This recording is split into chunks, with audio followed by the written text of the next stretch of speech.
அனைவருக்கும் வணக்கம். நம்ம காணொளியை பார்ப்பவங்க 5 பேரோ 10 பேரோ சப்ஸ்கிரைப் பண்ணுங்கள், லைக் பண்ணுங்கள். உங்களுக்கு மிகவும் நன்றியுள்ளவனாக இருப்பேன். எனக்கு அது பெரிய ஊக்கமாகவும் உதவியாகவும் இருக்கும். அதனால் சப்ஸ்கிரைப் பண்ணுங்கள், லைக் பண்ணுங்கள். நன்றி, வணக்கம்.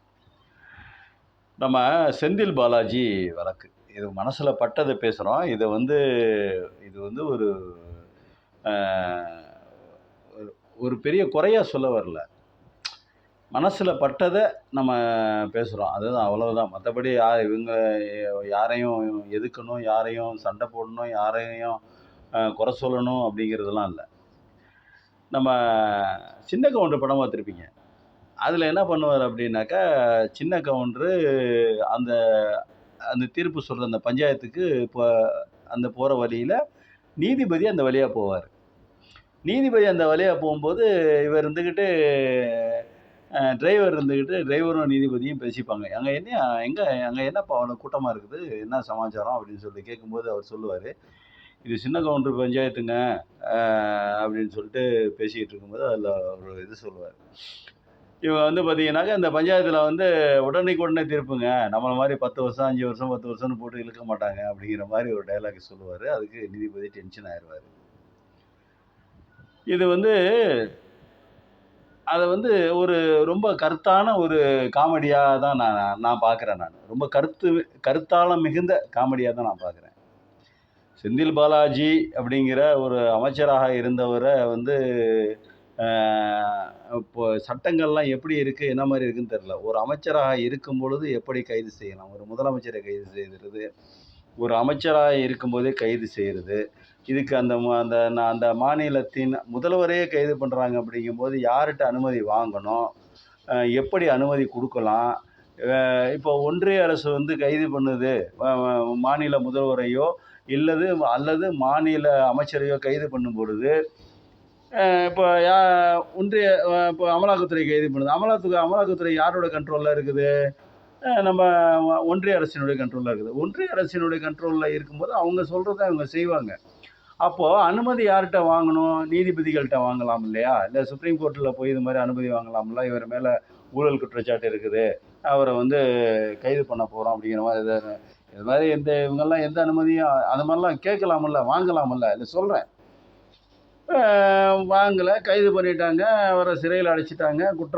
குற்றம் இருக்கிறது, முகாந்திரம் இருக்கிறதுனால தான் கைது பண்ணுறதுக்கு அனுமதி கொடுக்குறாங்க. நீதிபதிகிட்ட கேட்டிருப்பாங்க, குற்றம் இருக்கிறதுனால தான், முகாந்திரம் இருக்கிறதுனால தான் நீதிபதி. சரி, ரைட்டு, இதெல்லாம் இருக்கட்டும், விடுங்க. இப்போது குற்றத்திற்கான முகாந்திரம் இருக்குன்னு கைது பண்ணுறாங்க, அப்புறம் குற்றவாளிகளை விசாரிக்கிறாங்க, சார்ஜ் ஷீட் ஃபைல் பண்ணுறாங்க, அது என்னென்னமோ பண்ணுவாங்கன்னு வச்சுக்கோங்க. அதெல்லாம் சட்டம் எத்தனை நாளைக்கு இவர் குற்றவாளியா இல்லையான்னு முடிவு பண்ணுறதுக்கு எத்தனை நாட்கள், எத்தனை மாதங்கள் ஆகும், இல்லை எத்தனை வாரங்கள் ஆகும், எத்தனை நாட்கள் ஆகும், எத்தனை வாரங்கள் ஆகும், எத்தனை மாதங்கள் ஆகும், எத்தனை வருஷங்கள் ஆகும்? ஒரு கணக்குன்னு ஒன்று இருக்குல்ல. சப்பக்கட்டு கட்டிக்கிட்டு போட்டு இழுத்துக்கிட்டு, மண்ணு கட்டிக்கிட்டு, ஜவ்வு மாதிரி இழுத்துக்கிட்டு அவர் உள்ளே வைக்கணுங்கிற நோக்கத்திலேயோ, எனக்கு செந்தில் பாலாஜி மேலேயோ இல்லை திமுக மேலேயோ, நமக்கு திமுக அனுதாபி தான், அதில் மாற்று கருத்து இல்லை. ஆனால் நான் செந்தில் பாலாஜிக்காகவோ இல்லை திமுகவோ நான் பேச வரல. ஒரு மனிதனை, சாதாரண ஒரு மனிதனை எவ்வளவு நாளைக்கு குற்றவாளியா இல்லையான்னு முடிவு பண்ணாமையே இப்படியே அலங்கரிச்சுக்கிட்டே இருக்கலாம்? சரி, தண்டனை கொடுக்குறோம், தண்டனை கொடுங்க, அதுக்காவது ஒரு முடிவுக்கு வாங்க. குற்றம் பண்ணியிருக்காரு அப்படின்னு ஒரு அமலாக்கத்துறை விசாரணை அமைப்பு தானே, அது ஒரு விசாரணை அமைப்பு. விசாரணை பண்ணி தானே மொத்த டீட்டெயிலும் கொடுத்துருக்குது கோர்ட்டுக்கு. அப்போ கோர்ட்டு ஏன் தாமதிக்குது? அப்போ அதில் என்ன சிக்கல் இருக்குது? அப்போ எதிர்தரப்பு வைக்கலாட்டு, அப்போ அந்த டிஃபென்ஸ் அந்த எதிர்தரப்பு அந்த செந்தில் பாலாஜியோட வக்கீல் அவங்க எதுவும் இப்போ இது பண்ணுறாங்களா? அப்போ ரெண்டையும் கூட்டி கழித்து கணக்கு போட்டு அது குற்றவாளியா இல்லையான்னு முடிவு பண்ண வேண்டியது ஜட்ஜ்மெண்ட்டு நீதிபதியோட வேலை. அது எவ்வளோ நாளைக்கு தான் போட்டு இழுத்துக்கிட்டு ஜவ்வு மாதிரி இழுத்துக்கிட்டு இருப்பீங்க? நான் செந்தில் பாலாஜிக்காக மட்டும் சொல்லலை, நீதித்துறையில் எந்த வழக்குன்னு எப்படி போட்டாலும், ஐயா கோச்சிக்காதீயா நான் பேசுகிறதுன்னு, நான் படித்தது 10வது தான். எனக்கு ஜட்ஜ்மெண்ட்டை பற்றியோ நீதித்துறையை பற்றி தெரியாது. ஆனால் மனிதத்தை பற்றி நான் யோசிக்கிறேன். மனிதம் எப்படி இருக்க வேணும் அப்படின்னு நான் அந்த அடிப்படையில் தான் பேசுகிறேனே ஒழிய, நீங்கள் அவங்க எப்படி பண்ணுறாங்க, பொதுவாக நீதிபதிகளை பற்றி பேசுகிறதுக்கு பயப்படுவாங்க. ஏன்னா கண்டெம்ட் ஆஃப் த கோர்ட்டு, அது வந்து எந்த பிரச்சனை, அந்த பிரச்சனை, நீதிபதியை வந்து நீதித்துறையை வந்து தப்பாக பேசிட்டேன் அப்படின்லாம் ஏதாவது எல்லாரும் பயப்படுவாங்க. நான் பயப்படுறேன் தான், நான் இல்லைன்னு சொல்லலை. ஆனால் அதுக்காக வந்து ஒரு மனசில் என்ன தோணுச்சோ அது பேசணும் இல்லையா? நான் ஒன்றும் தவறாக பேசலையே. அமலாக்கத்துறை ஒரு விசாரணை அமைப்புங்க. அது விசாரணை பண்ணி எல்லாம் தரோவா கண்டுபிடிச்சு எல்லாம் அக்கு வேறு ஆணி வேற பிரித்து மேய்ஞ்சி தான் கொடுத்துருப்பாங்க. மொத்த தகவலையும் நீதிபதிகள்கிட்ட கோர்ட்டில் சப்மிட் பண்ணி சமர்ப்பிச்சிருப்பாங்க. அப்போ எதிர்த்தரப்பு வக்கீல் அவங்களுடைய இதை வந்து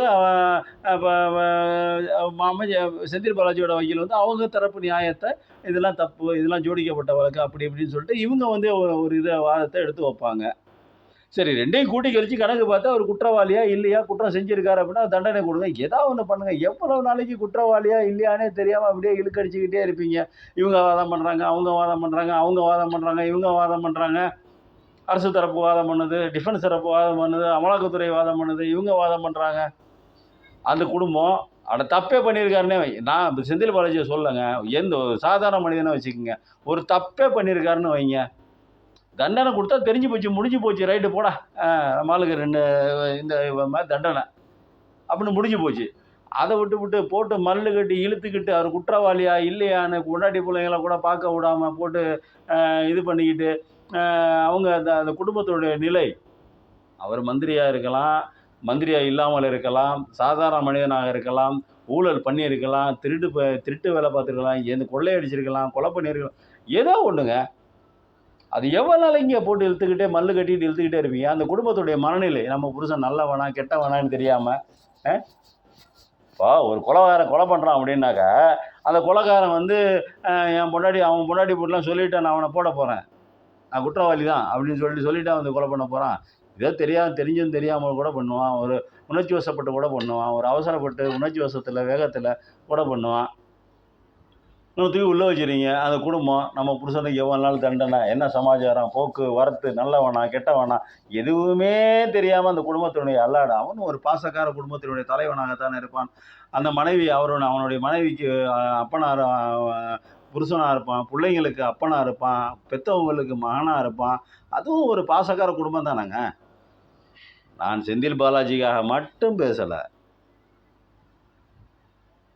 எனக்கு பெரியாரை பிடிக்கும், அண்ணாவை பிடிக்கும், கலைஞரை பிடிக்கும், ஸ்டாலினை பிடிக்கும், நம்ம திமுக ஆளு அதெல்லாம் அப்புறம். ஒரு மனிதனுக்கு எத்தனை வருடங்களாக போட்டு ஜவ்வு மாதிரி இழுப்பீங்க? 2 வருஷமா, 1 வருஷமா, 6 மாசமா, 9 மாசமா, 1 வாரமா, 5 நாளா, 10 நாளா, எவ்வளவு தான் ஆகும்? பல கோடி கணக்கான லட்சக்கணக்கான வழக்குகள் பெண்டிங்கில் இருக்குன்னு சொல்கிறீங்க. அப்புறம் இப்படி போட்டு இழுத்துக்கிட்டே இருந்தாக்கா அப்புறம் எப்படி பெண்டிங்கை தான் விழுவோம்? அது என்ன ஏது இங்கே வா, ஒரே நாள் 2 நாள் 3 நாள், அடுத்து 3 மாதம் எல்லா வேலையும் ஒரு வழக்கு வந்துடுச்சா, அடுத்து கரெக்டாக 3 மாதத்துக்குள்ளே இல்லை 2 மாதத்துக்குள்ளே ஒரு டைம் ஃபிக்ஸ் பண்ணுங்கள்.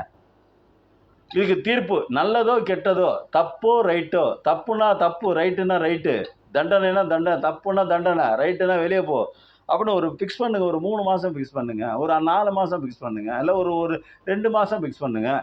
இதுக்குள்ளே விசாரித்து அந்த விசாரணை அமைப்புகளும் சரி, காவல்துறையும் சரி, ஆய்வாளரும் சரி, இடியாக இருந்தாலும் சரி, சிபிஐ இருந்தாலும் இதுக்குள்ளே விசாரிக்க சொல்லுங்கள். அப்படி முடியலைன்னா அந்த விசாரணை அமைப்புகள் நம்ம எதுக்குங்க போட்டு வருஷ கணக்கில் பல ஆயிரம் வருஷம் சில வருடங்களுக்கு போட்டு எடுத்தாக்கா அந்த விசாரணை அமைப்புகள்லாம் எதுக்கு? அப்புறம் எதுக்கு இன்டெலிஜென்ஸ்லாம் அந்த படிச்சுட்டுலாம் எதுக்கு வராங்க அந்த துறைக்கு?